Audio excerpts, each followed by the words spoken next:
Hey everyone, welcome back to my YouTube channel. आज हम बात करेंगे क्रोमेटोग्राफी के बारे में। बेसिकली आज हम देखेंगे कि क्रोमेटोग्राफी क्या होता है, इसमें कौन कौन से फेजेज होते हैं, या फिर हम लैब में इसका यूज कैसे करते हैं, किस इससे हम क्या क्या सेपरेट कर सकते हैं। तो चलिए इस वीडियो को स्टार्ट करते हैं। वीडियो को एंड तक ज़रूर देखें, तभी आपको क्रोमेटोग्राफी का जो कंसेप्ट है वो क्लियर होगा।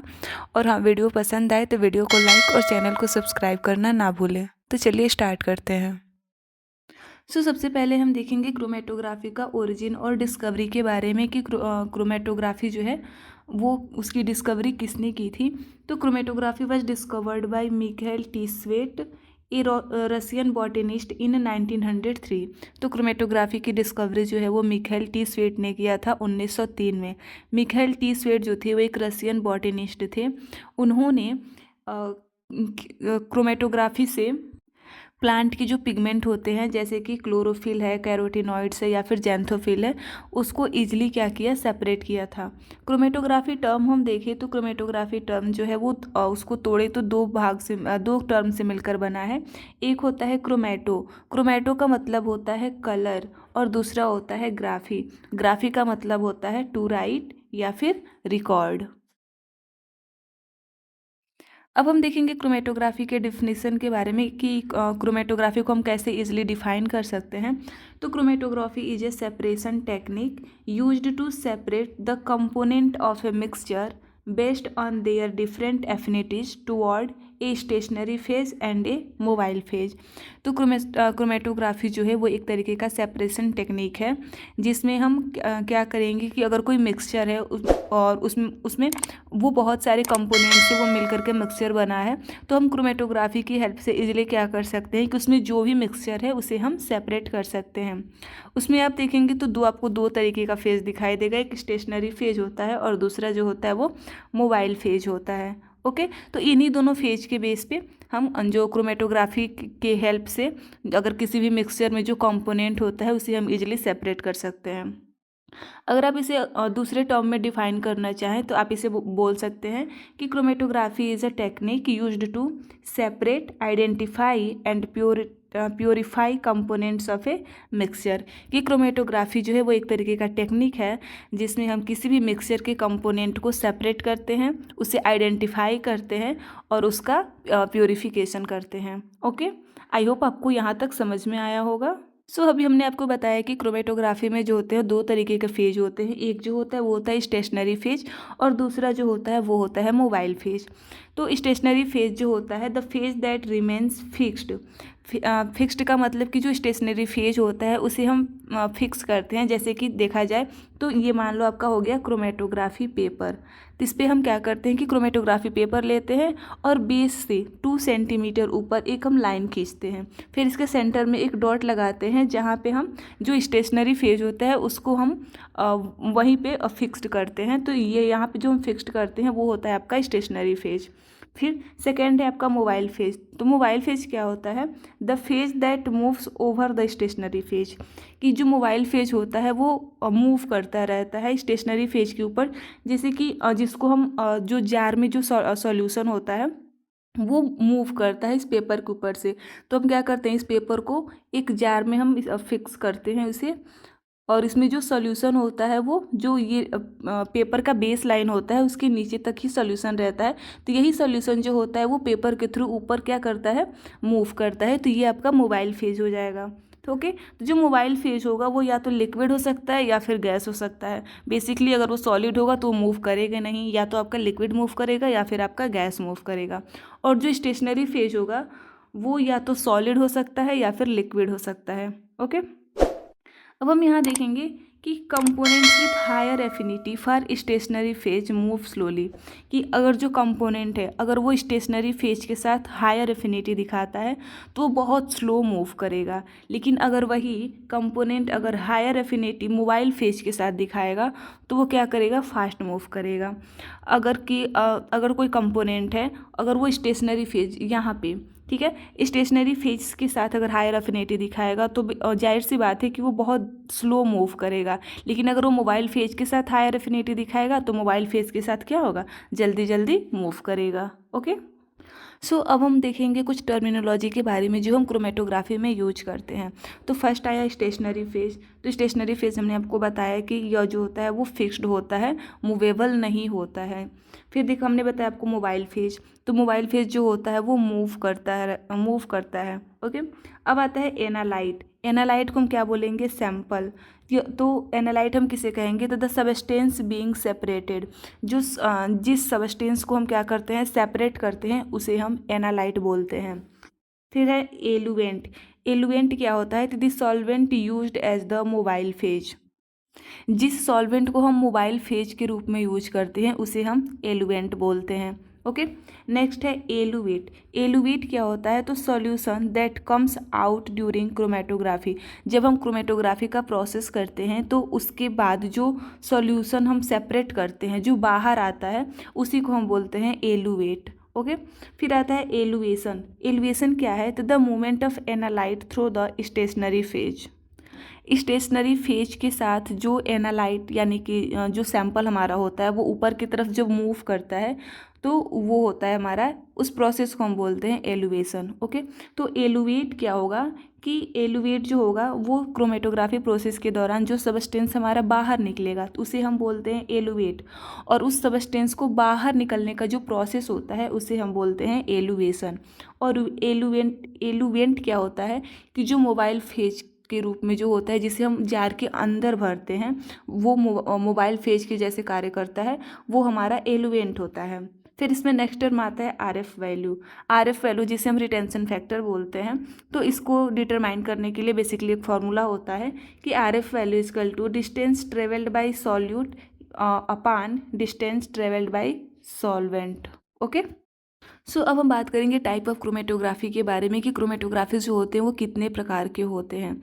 तो क्रोमेटोग्राफी जो होते हैं वो अलग अलग बेसिस के हिसाब से होते हैं। जैसे अगर हम बेस्ड ऑन बेड के हिसाब से देखें तो बेड क्या होता है? तो जो पेपर पे हम नीचे से बेस लाइन जो होता है वो 2 सेंटीमीटर एवं बनाते हैं, तो उसके बाद जो हम स्टेशनरी फेज उसे फिक्स करते हैं। जो स्टेशनरी फेज होता है तो उसी को हम बेड बोलते हैं। ओके। तो उसके बेस पे जो होता है क्रोमेटोग्राफी वो 2 तरीके का होता है। फर्स्ट है हमारा कॉलम क्रोमेटोग्राफी और सेकेंड है हमारा प्लेनर क्रोमेटोग्राफी। ओके। फिर हम देखेंगे कि जो प्लेनर क्रोमेटोग्राफी होता है उसे फर्दर डिवाइड किया जाता है 2 फेज, दो प्रकार से। पहला जो होगा वो हो जाएगा पेपर क्रोमेटोग्राफी और दूसरा जो हो जाएगा थिन लेयर क्रोमेटोग्राफी, जिसे हम शॉर्ट में टीएलसी क्रोमेटोग्राफी भी बोलते हैं। ओके।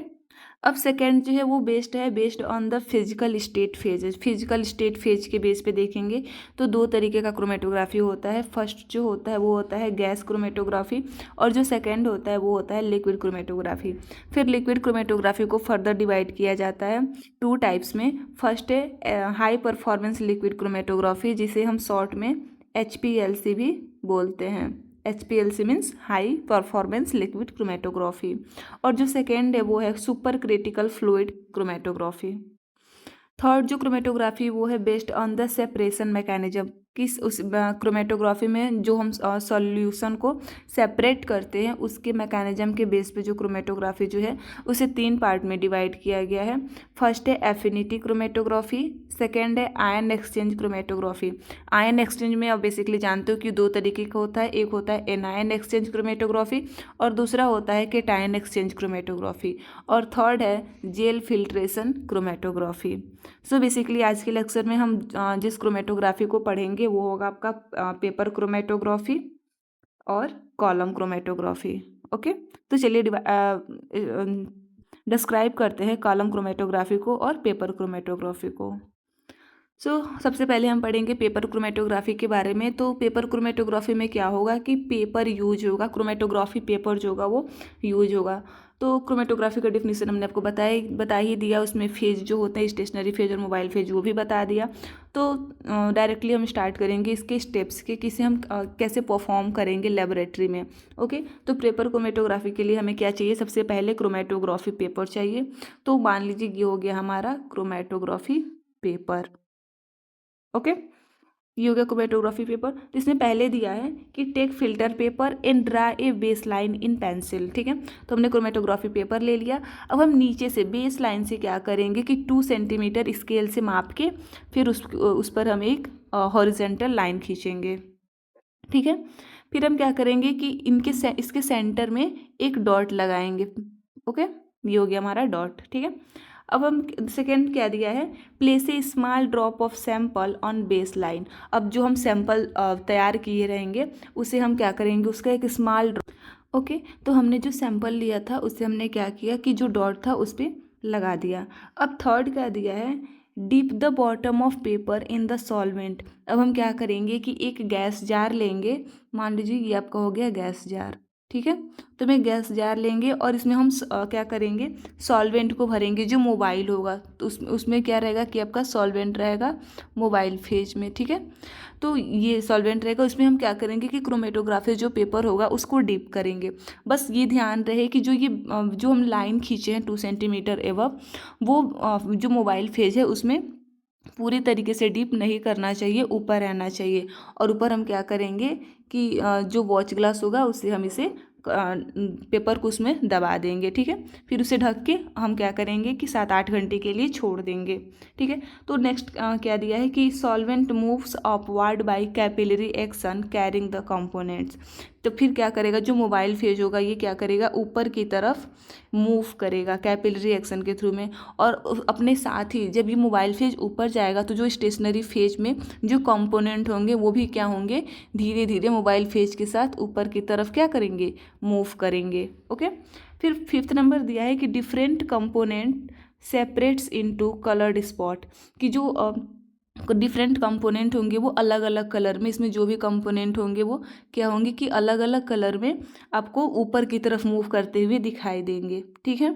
फिर हम क्या करेंगे कि 6 से 7 घंटे के बाद जब पेपर हाफ थर्ड तक जो मोबाइल फेज होगा वो पेपर के हाफ थर्ड तक मतलब पहुंच जाएगा, फिर हम क्या करेंगे कि उसे निकाल लेंगे और पेपर को क्या करेंगे, ड्राई करेंगे। चाहे तो हम हेयर ड्रायर का यूज कर सकते हैं या फिर नॉर्मली सनलाइट की हेल्प से हम उसे सुखा सकते हैं। हम उसको ड्राई करेंगे, देन उस पर हम नीम हाइड्रिन का स्प्रे करेंगे या फिर जो भी विजुअलाइजिंग एजेंट होगा जो ड्राई पेपर पर, उसके स्प्रे से जो ऊपर सॉल्वेंट जो मूव किया रहता है वो इजीली हमें दिखता है, तो उसी को हम विजुअलाइजिंग एजेंट या फिर एजेंट बोलते हैं, उसका हम यूज करेंगे।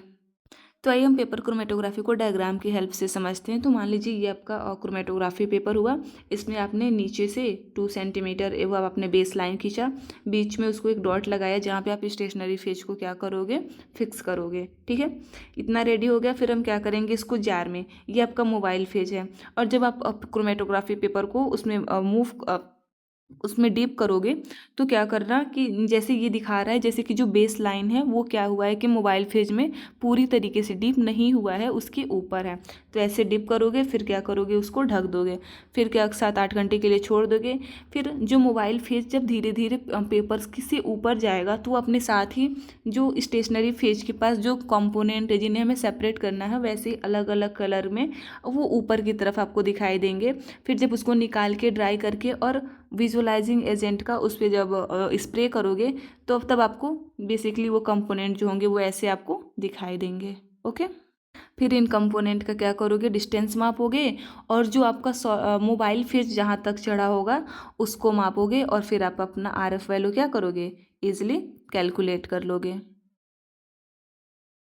तो RF वैल्यू का क्या दिया है कि RF वैल्यू इक्वल टू दिया है distance travel by solute. Solute आपका वही होगा जो मोबाइल फेज जितना मूव किया रहेगा, जैसे कि मान लो आपने पेपर डिप करके निकाला तो आपका यहाँ तक मूव किया था सॉल्यूट, तो ये हो जाएगा आपका सॉल्वेंट। ये आपका सॉल्वेंट आपका यहाँ तक मूव किया रहेगा जो पूरा, तो उसे आप क्या करोगे, नीचे लिख दोगे। और जो सॉल्यूट आपका रहेगा जो कंपोनेंट अलग अलग जो मिला रहेगा उसको आप यहाँ ऊपर निक करके बेसिकली इसको डिवाइड करके आप अपना आंसर क्या कर सकते हो, फाइंड कर सकते हो। अब हम देखेंगे कॉलम क्रोमेटोग्राफी कि कॉलम क्रोमेटोग्राफी क्या है। कॉलम से ऐसे ही आपको दिखाई मतलब समझ में आ रहा होगा कि क्या होगा कि एक कॉलम होगा, चाहे वो ग्लास का हो, मतलब ग्लास का हो तो बेसिकली सही रहेगा। तो हम इसकी सबसे पहले डिफिनीसन देखते हैं कि कॉलम क्रोमेटोग्राफी क्या है। ये भी एक सेपरेशन टेक्निक है। Where the stationary phase is packed inside the vertical column glass. इसमें क्या होगा कि जो स्टेशनरी फेज, पेपर क्रोमेटोग्राफी में हम स्टेशनरी फेज को पेपर पर फिक्स करते थे, और ये कॉलम क्रोमेटोग्राफी है तो इसमें हम क्या करेंगे कि जो स्टेशनरी फेज होगा उसको हम कॉलम में फिक्स करेंगे। तो क्या है कि एक वर्टिकल ग्लास कॉलम है, जैसे कि मान लो ये आपका ये ग्लास एक हो गया वर्टिकल, ठीक है। इसमें क्या करोगे आप, स्टेशनरी फेज को कहीं पर भी क्या करोगे, इसे फिक्स करोगे।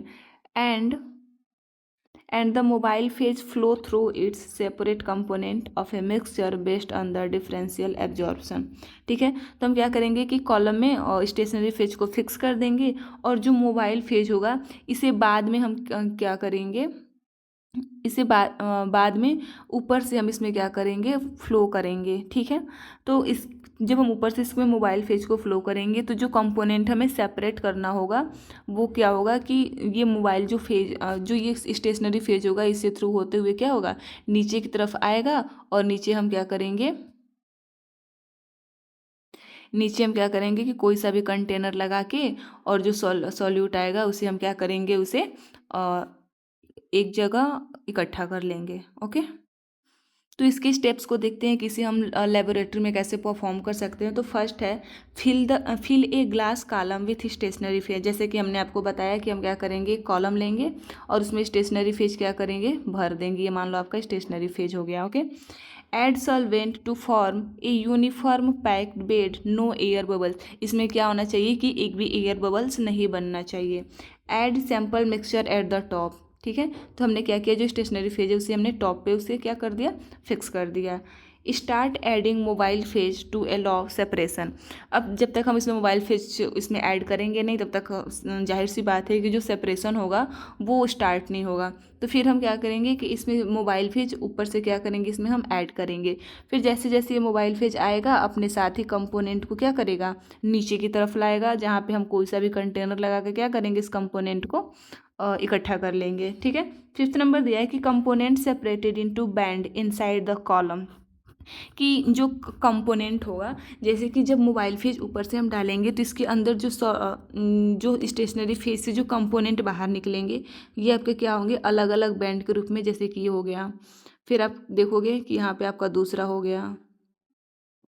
ऐसे जो अलग अलग कंपोनेंट होंगे वो अलग अलग तरीके से आएंगे और फिर नीचे गिर आते जाएंगे। ठीक है, तो इस तरीके से हम क्या करेंगे, इसको भी सेपरेट कर लेंगे। जैसे कि अगर हम आपको डायग्राम के थ्रू समझाए कॉलम क्रोमेटोग्राफी, तो ये आपका क्या है, ग्लास है, ग्लास कॉलम है। इसमें आपने यहाँ पे क्या किया, स्टेशनरी फेज को फिक्स किया और मोबाइल फेज को क्या किया, ऊपर से मोबाइल फेज को प्रवाहित किया। फिर ये क्या करेगा कि अपने साथ ही कि मोबाइल फेज के साथ ही देखोगे कि जो कंपोनेंट जिसे हम सेपरेट करना चाह रहे हैं वो अलग अलग बैंड में, अलग अलग कलर में क्या हो रहे हैं, आपको विजुअली दिखाई दे रहे हैं। फिर जैसे जैसे मोबाइल फेज नीचे आएगा, ये जो आपका सैंपल्स जो सेपरेट किए गए रहेंगे वो भी नीचे आते जाएंगे, और एट एंड में हम क्या करेंगे, इसे किसी और कंटेनर में निकाल लेंगे। और इस तरीके से हम अपना क्या करेंगे, इसका भी RF वैल्यू निकाल लेंगे, जिससे हम पता करेंगे कि जो सॉल्यूट था वो हमने पहले स्टार्टिंग में कितना भरा था, सॉल्वेंट कितना भरा था, और फिर वो सॉल्यूट के फिर जो सॉल्यूट जो है ये कहाँ कहाँ पे अपना बैंड नज़र आया है, हमें जो चाहिए उसका उसका हम क्या करेंगे, कैलकुलेशन लेके फिर हम अपना इजीली क्या कर सकते हैं, RF वैल्यू निकाल सकते हैं। सो एट लास्ट में हम देखेंगे कि एप्लीकेशन क्या है क्रोमेटोग्राफी का, कि क्रोमेटोग्राफी के क्या क्या एप्लीकेशन है। तो फर्स्ट है used to separate component of a mixture. अगर कोई मिक्सचर है उसमें से हम उसके कंपोनेंट को सेपरेट करना चाहते हैं तो हम क्रोमेटोग्राफी का यूज कर सकते हैं। Used for purification of compound, किसी कंपाउंड का प्योरिटी चेक करने के लिए हम क्रोमेटोग्राफी का यूज कर सकते हैं। थर्ड है help in identification of substance, substance का आइडेंटिफाई करना, कि अगर कोई मिक्सचर है उसमें कई सारे सबस्टेंस मिल गए हैं तो उसको हम आइडेंटिफाई करना चाहते हैं कि उसमें कौन कौन सा सबस्टेंस है, तो क्रोमेटोग्राफी का यूज कर सकते हैं। फोर्थ है used to measure the amount of component, कि कंपोनेंट में कितना किसी मिक्सचर में कंपोनेंट का कितना अमाउंट है, इसे चेक करने के लिए हम क्रोमेटोग्राफी का यूज कर सकते हैं। एंड लास्ट है used in pharmaceutical industry for drug purity testing, कि ड्रग किसी फार्मास्यूटिकल इंडस्ट्री में हम चेक कर सकते हैं कि ड्रग है तो उसका प्योरिटी कितना है, उसे टेस्ट करने के लिए हम क्रोमेटोग्राफी का यूज कर सकते हैं। सो आज के लेक्चर में बस इतना ही। Thanks for watching this video. I hope ये वीडियो आपके लिए हेल्पफुल रहा होगा। अगर ये वीडियो आपको पसंद आया हो तो चैनल को लाइक करें, सब्सक्राइब करें और अपने फ्रेंड्स के साथ शेयर करें। अगर आपको इसके पीडीएफ के नोट्स या पीडीएफ वगैरह चाहिए तो इसके लिए टेलीग्राम चैनल को ज्वाइन कर सकते हैं। मिलते हैं नेक्स्ट वीडियो में, तब तक के लिए बाय बाय, टेक केयर।